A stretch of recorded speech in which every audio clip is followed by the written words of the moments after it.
Hey world, my name is Matt and I make videos about thinking better, doing better, and being better. So you probably heard of this guy, Elon Musk. He's got a couple companies.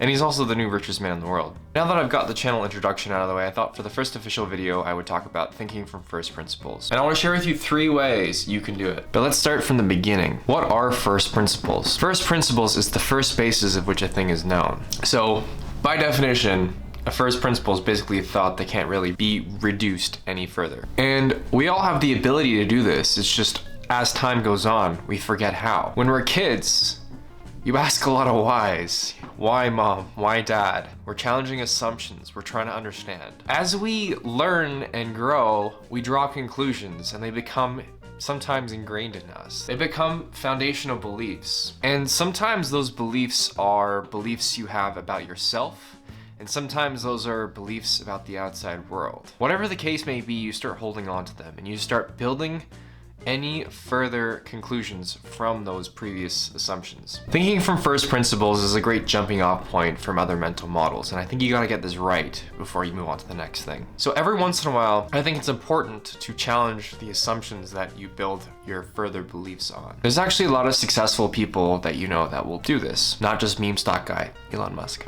And then I think it's also important to reason from first principles. So if you're not thinking from first principles, what are you doing? You're probably reasoning by analogy. It's quicker, it's a shortcut, it's fast.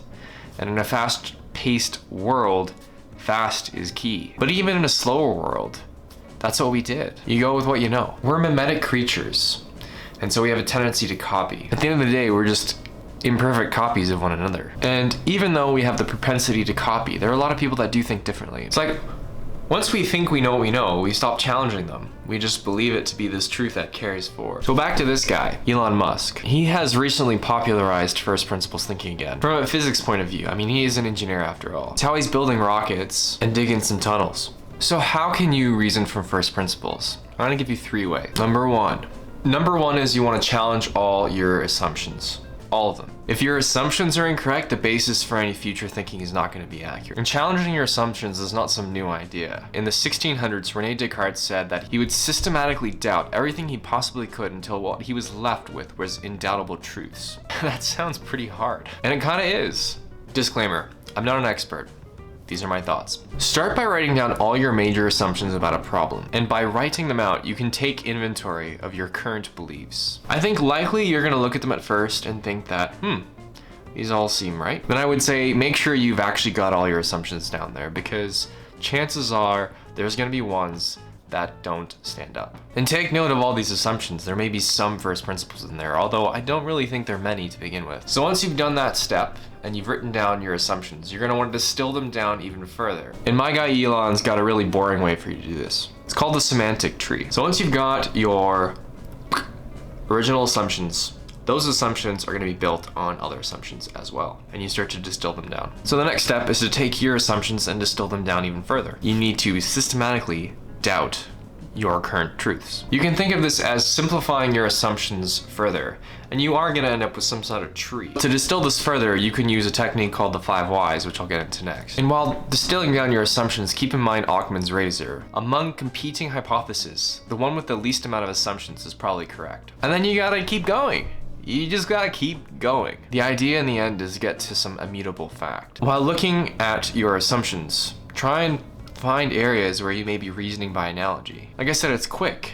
It's easy to say, I'm the Uber for X, I'm the Apple for Y. Something I personally think that you should pay attention to is social constructs and arbitrary restrictions, things that aren't there for any real reason other than just being there because that's how it's done. These are shared beliefs, and our social mind will take them as reality, but that's not necessarily true. Take countries, for example. This is something I realized when I was a younger kid, and it just blew my mind. Maybe that's just me. And it's not some fantastic fact that's gonna change your life, but it's something that's so simple, it sometimes gets lost amongst all the noise. And it's that countries aren't really there. Their borders don't exist. They only exist because we believe them to exist and we enforce it as such. That doesn't mean this isn't important. doesn't mean that these social constructs aren't there for a reason. They help to keep order and understanding and peace. But pay attention to the ones that don't serve you and that are unnecessary constraints. For example, when Elon Musk was trying to build a rocket company, he looked at buying rockets. Spoiler alert, they're freaking expensive. So what did he do? He reasoned from first principles. He figured out that the raw materials of the rockets were 2% of the cost that he would be buying them for.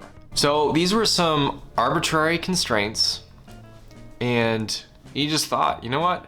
There is probably a better way. I don't need these space grade parts for things that aren't necessarily needed to be space grade. He challenged those assumptions, and he figured out he could do a lot of the manufacturing in-house to drive down costs, thinking from first principles. Step 2, ask the 5 whys. But don't just stop at 5, ask as many as you need.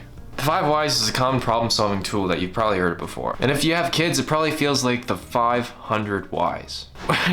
Or perhaps you're the one with childlike curiosity and you're asking the 500 whys. It's actually really simple. Start with your assumption and ask why. For example, rockets are expensive. Why? Well, there's technology, there's materials, there's labor, there's a lot of expenses, but why does it equate to $60 million? Okay, so you've got some reasoning. Ask why again. Well, why are the materials so expensive? Because they're supposed to be space grade, or there's some special manufacturing. Well, why? And you keep going further and further and further. And perhaps, on challenging that assumption, you see you don't need space grade materials. And you can buy the raw commodity. Or perhaps you discover an immutable truth down from your assumptions. Maybe you've discovered gravity. And then once you've done that, ask why again. It can actually be pretty challenging, and again, I'm no expert on this. Chances are you're gonna be looking at one of those semantic trees as you keep distilling it down. And I would say get comfortable with not necessarily knowing the answers. That's okay. But it's important not to build your foundation on assumptions that can't be backed up. It's like building a house of cards with a really weak base. And it's also just gonna waste you time. Which brings us to number 3. Start from scratch. This is actually a great way to learn. You don't start with calculus, you start with the basics, the fundamentals, math operations, addition, subtraction. And sometimes the best thing you can do when you're stuck is start from scratch. Because it may be the assumptions you've made that have gotten you stuck in the first place. By starting from scratch, you can change the game. I think all innovation is driven by starting from scratch. But this can be difficult because in a world of all sorts of ecosystems, you have to play nice with them. And that's a challenge, and that's a constraint that you have to work within. But I think that starting from scratch is where it all starts from. By starting from scratch and challenging long-held assumptions, you can change the game. You can even put cars in space. And some say Apple did this recently with their new M1 chip. Apple embodies their slogan, think different. While everyone else is thinking a few steps above, reasoning from analogies, you're getting ahead and thinking from first principles and getting to the core of things. It takes a little longer, and I don't think it's for every situation everywhere, but it works. The 3 examples I gave you are a couple different options that you can use and throw in your toolkit to think from first principles. And I think they're all intertwined together, so I don't think that they're in silos. I think you use them all together in some way. A lot of the references I used in this video had to do with technology and innovation, but they can also be used to think for yourself, about yourself. And I think doing this takes a lot of courage, and I'm still working on it. But when you challenge yourself in the assumptions and beliefs you have, and why you have them, then I think in a way you kind of free yourself too. So maybe there's a long-standing assumption you have in your own life, a belief you have. You're not necessarily 100% sure about it. So try the exercise. Try, ask a bunch of whys. And don't hold on to your truth if it doesn't feel right anymore. It's okay to change. And that's the video. I appreciate you. Thanks for watching. If you found this valuable, please like and leave a comment. I'd like to get to know the people that are watching my videos.